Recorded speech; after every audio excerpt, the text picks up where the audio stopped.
அன்பான தேவனுடைய பிள்ளைகளே, யோசேப்புடைய வாழ்க்கையில 17 வயதுல கர்த்தர் தரிசனத்தை கொடுத்தார்.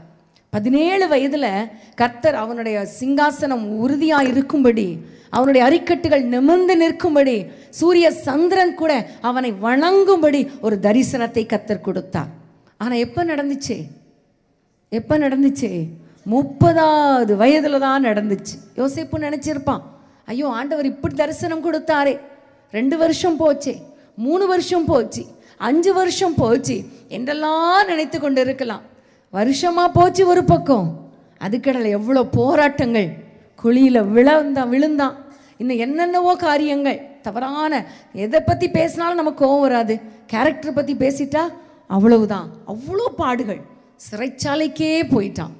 ஆனால் கர்த்தர் வைத்த நேரம் வரும் பொழுது முந்தின நாள் இரவு வரைக்கும் அவன் சிறைச்சாலையில் இருந்தான், அடுத்த நாள் சிங்காசனத்தில் இருந்தான். ஹல்லேலூயா! ஏனென்றால் கர்த்தர் நியமித்த நாள்.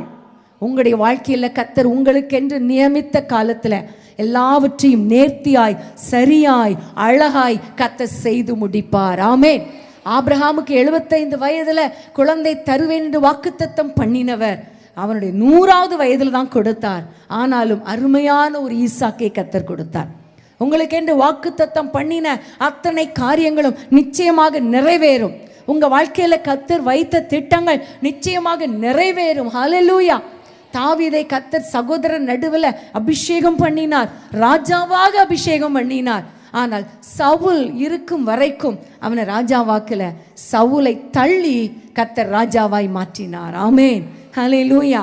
உங்களுடைய வாழ்க்கையில் உங்களுக்கென்று கர்த்தர் ஒரு நேரத்தை வைத்திருக்கிறார். அந்த வேலைக்காக காத்திருங்க.